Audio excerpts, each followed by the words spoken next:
The Missing Coins by John Escott. Bath is a very old city in England. It has a beautiful abbey. A lot of people visit the city every year. And in the summer, there are always a lot of tourists in the streets. Pete and Carla are students in Bath. They like the city. Pete likes looking at the beautiful old buildings. Carla likes walking in the little streets.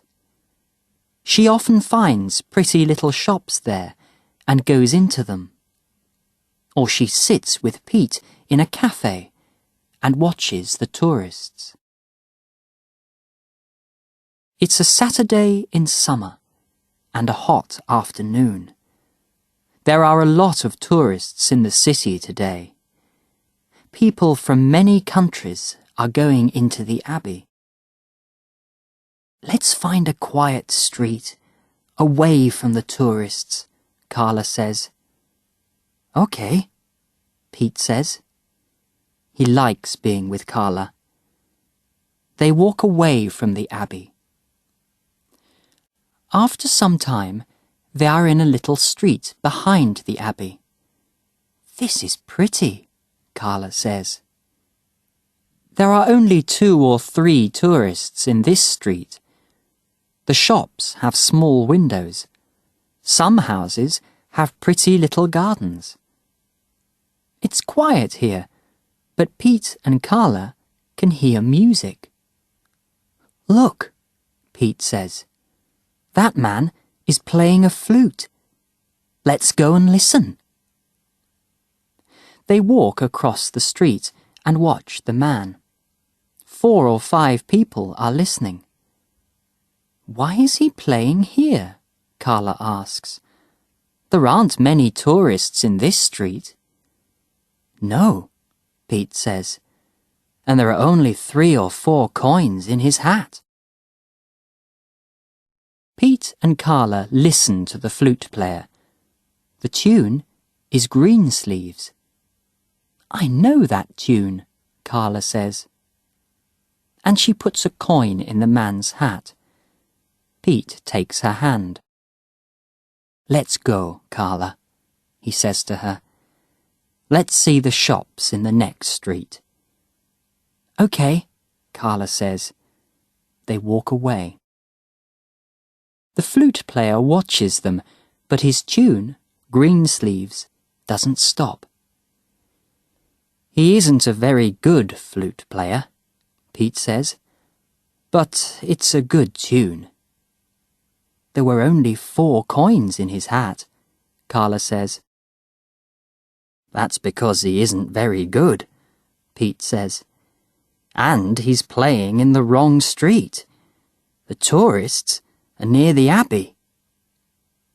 They walk to the next street. They find a little shop there. There are some old coins and stamps in the shop window. They come from many countries. Let's go in here, Carla says. It's an interesting little shop. Okay, Pete says. The shop is small. Pete and Carla go in, and an old man watches them. He is the shopkeeper. Good afternoon, he says. Good afternoon, Carla says. Hi, Pete says. What can I do for you? The shopkeeper says. Can we look at the stamps? Pete asks. The shopkeeper looks at them. Okay, he says. Do you collect stamps? No, but I'm going to start collecting them, Pete says. They're interesting. Yes, they are, the shopkeeper says. Pete looks at some stamps from Canada and some stamps from South America. These are beautiful stamps, he says. The shopkeeper stands near Pete and watches him. He isn't happy, Carla thinks. Why? We aren't going to steal his stamps. She looks at some coins. Are these coins very old? Carla asks the old man. They're 300 years old, says the shopkeeper. They're very valuable. Every coin in my shop is valuable. A girl is working in the shop too. She looks at Carla. Carla smiles, but the girl doesn't smile at her. She isn't very friendly, Carla thinks. Suddenly, they hear a telephone in the room behind the shop. The shopkeeper doesn't answer it for a minute. Then he looks at the girl and she looks at him. They don't speak, but Carla understands. The shopkeeper doesn't speak, but he is saying to the girl, "Watch these students." "Excuse me," he says to Carla and Pete, and he goes into the back room. Pete is looking at the stamps. "Come and see these, Carla," he says. "They're from South America. I want to start collecting them." But Carla doesn't like the people in this shop. They aren't very friendly, and she wants to look at the city. "They're very expensive," she says. "Let's go, Pete." The girl watches them, and then she smiles. She's happy because we're going, Carla thinks. But why? Pete and Carla go back into the big streets with the tourists. Carla is happy now because they are not in the shop. But the sun is hot, and Pete wants a drink. "Let's go to a cafe near the Abbey," he says. He wanted the stamps from South America, but he doesn't say this. There are tables outside the cafe. Pete and Carla sit down. There are a lot of people in the cafe. "Can we go into the Abbey next?" Carla asks. He wants the stamps from South America, she thinks, but they're very expensive. "I want a drink first," Pete says. "Okay," Carla says, and she smiles at him. Pete smiles at her too. After a minute or two, they hear, "Hey, there you are!" Pete and Carla look up. It's the old man from the shop. "What does he want?" Pete says. "I don't know," Carla says, "but he's angry. What's wrong?" The shopkeeper comes to the cafe. He is very angry. "Where are my coins?" he says. "Your coins?" Carla says. "I don't understand." "They're missing," the shopkeeper says. "Did you steal them?" Carla and Pete are surprised. The people at the tables near them are surprised too. They watch the two friends and the old man. "Steal your coins?" "No," Carla says. Her face is hot and red. "We didn't steal any coins or stamps," Pete says. "What are you saying?" He is angry now. "You've got my coins," the shopkeeper says.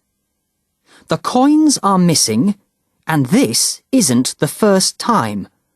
Some coins were missing last week. Some students had them too, I think." "Did you see the students with the coins?" Pete says. The old man doesn't answer. A policeman walks down the street to the cafe. He watches Carla and Pete and the shopkeeper. Then he says, "What's wrong?" "These two students came into my shop," the shopkeeper says. "I went to the back room and answered the telephone.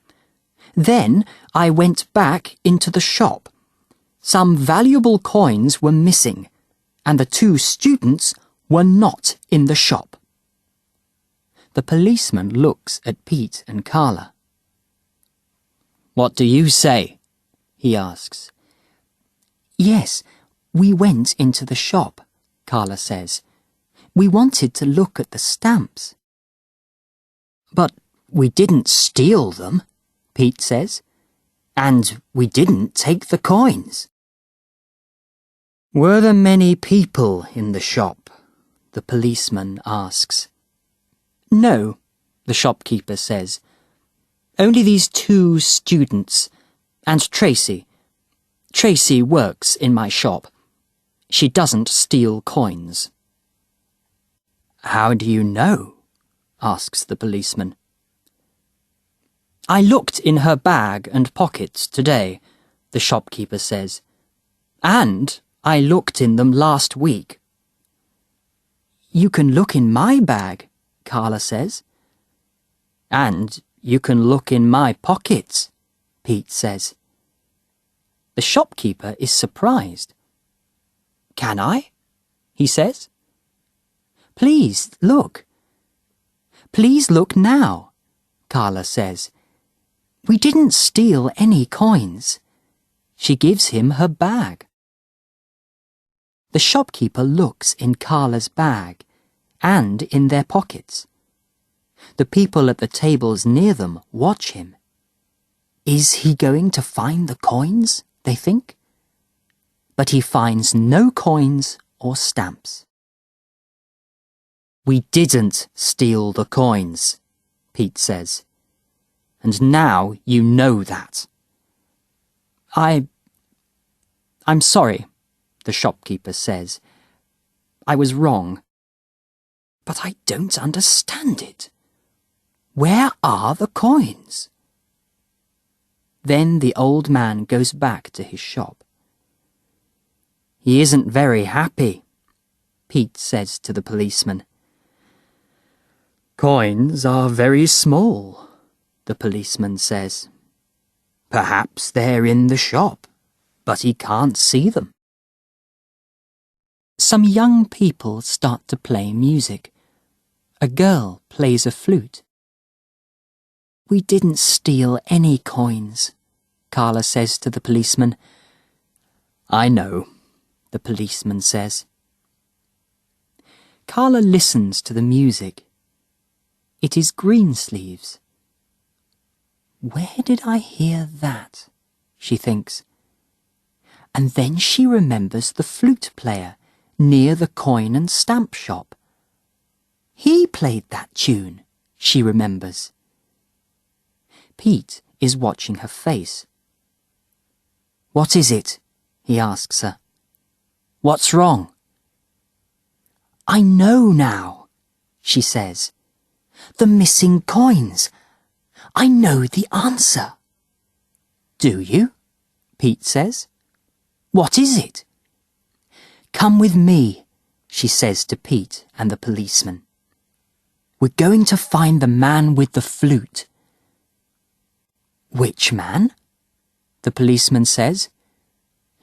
"He plays in the street near the old man's shop," Pete says. Then Carla, Pete and the policeman run to the stamp and coin shop.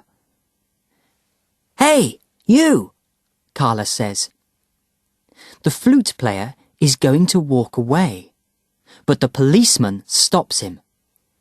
"Wait," the policeman says. "We want to speak to you." The man wants to run now. I'm going home," he says. "No, wait," the policeman says. He looks at Carla. "You have the coins," Carla says to the flute player. "No," the man says. He starts to run away, but the policeman stops him again. How did he do it? Pete asks Carla. It was the girl in the shop, Carla says. We looked at some stamps, remember? And the shopkeeper was on the telephone in the room at the back. But how did the flute player get the coins? The policeman asks. Yes, Pete says. I don't understand. He was outside the window, Carla says. The girl went to the window with the coins. But there were people in the street, Pete says. Yes, perhaps people watched her, Carla says. But the coins went into the flute player's hat. The coins were valuable, but the people in the street didn't know that. The girl and the flute player were very clever, Pete says. But now they're coming with me to the police station, the policeman says. He takes the coins from the flute player. After some time, a police car arrives. It takes the girl and the flute player to the police station. Thank you, the shopkeeper says to Carla. The coins are valuable. I want to say thank you. What can I give you? Carla smiles. Give Pete the stamps from South America, she says. Then he can start his stamp collecting today. Pete gives her a big smile. Thanks, Carla, he says. I love you.